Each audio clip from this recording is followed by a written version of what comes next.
भेड़िया जंगली जानवरों में से ने देखा होगा कि जो भेड़िए हैं वो हमेशा एक झुंड की शक्ल में चलते हैं। इकट्ठे हो के वो अपने शिकार को देखते हैं और फिर उस शिकार को देखने के बाद वो उस पे सारे मिल के आहिस्ता आहिस्ता हमला करते हैं, उसे ज़ख्मी करते हैं।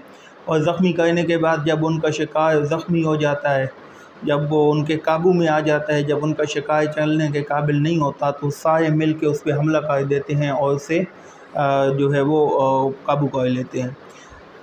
वो भेड़िए हमेशा इकट्ठे इस तरह मिल के जाते हैं और ये सारा काम जो है वो मिल के शिकार को ढूंढना, और फिर एक साइड पे जाके एक ने हमला किया, दूसरे। अच्छा, उन भेड़िए में एक भेड़िया ऐसा भी होता है जो कि उनके साथ इकट्ठा नहीं चलता, वो अलग से चलता है, क्योंकि जब तक वो उनके साथ चलता है उसकी अलग शनाख्त नहीं होती। उसके लिए आसानियाँ तो हो जाती हैं उसके साथ चलने में, लेकिन क्या होता है कि उसकी अपनी अलग से शनाख्त और पहचान जो है उसको वो खो बैठता है, अपनी वैल्यू को खो बैठता है।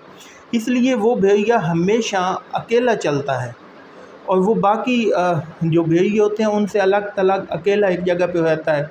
और फिर वो अकेला ख़ुद वो मुश्किलात, तूफ़ान, अंधेरे, घाटियाँ, पहाड़, सारा कुछ वो अकेले बर्दाश्त करता है और अकेले वो शिकार को ढूंढता है, अकेले जाके हमला करता है। इन सारी उन्हें वो लॉन वुल्फ कहते हैं, वो जो अकेला चलने वाला होता है। और वो अकेला चलते चलते वो अकेला ख़ुद से शिकार करता है, ख़ुद अपनी अलग से पहचान बनाता है, अलग से पहचान बना के ख़ुद अपने शिकार करता है, ख़ुद खाता है और अपनी मर्ज़ी से रहता है और बहादुरी के साथ सबसे अलग रहता है।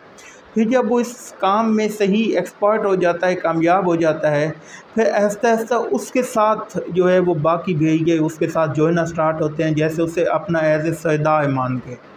अगर वो झुंड के साथ चलता रहता तो वो कभी भी अलग से जो है वो एक अलग से सरदार किस्म का भेड़िया या ख़ुद वो अपनी पहचान ना बना सकता। अब उसकी अपनी पहचान थी और दूसरे उसके साथ आके जुड़ रहे हैं। पहले जब वो एक झुंड के साथ जुड़ा हुआ था तो उसकी अलग से पहचान नहीं हुई। हमेशा आप ऐसे ही देखें कि जंगल में जो दरख्त होते हैं उनको इतना मसला नहीं होता जितना कि एक अलग खेतों में एक अलग दरख्त हो। जो अलग दरख्त होगा उसे तूफ़ान बर्दाश्त करने होंगे, सारी चीज़ें, इसलिए उसे अब उसको अपनी जड़ें मजबूत करनी होंगी, उससे ज़्यादा खौफनाक चीज़ों को फेस करना होगा, मुश्किलात को फेस करना होगा, तब जो अपनी उसकी एक अलग पहचान होगी। जंगल में जाएं तो वो अलग से सारे दरख्त इकट्ठे होंगे, उनको इकट्ठा एक दरख्त कहे जाएंगे, वो अलग एक दरख्त होगा, उसकी अलग पहचान होगी, क्यों उसने तूफ़ान और सारी चीज़ों को अलग फेस किया और उसने अपना मकाम बनाया, अपनी पहचान बनाई। लिहाजा गलत रास्ते में लोगों के साथ झुंड में चलने के बजाय हमेशा सीधे रास्ते पे अकेले चलें। उस सीधे रास्ते पे अकेले चलने में आपको मुश्किलात भी आएंगी, प्रॉब्लम भी आएंगे, तूफ़ान भी आएंगे, उनका आप मुकाबला कर लें, उनको आप फेस करके आगे अपनी मेहनत के साथ काम को लगे रहें, तो आपके साथ फिर लोग अटैच होना शुरू हो जाएंगे, लेकिन उस वक़्त आपकी एक अलग पहचान बन चुकी होगी। जब भी लोग जिस काम में लगे हुए हैं, गुनाहों में, रिश्वतखोरी में लगे हुए हैं, जिस तरीके से वो काम उनके साथ लग जाओ काम करने में, तो कभी भी अपनी अलग से शनाख्त, अपनी अलग से पावर को शो नहीं कर पाओगे।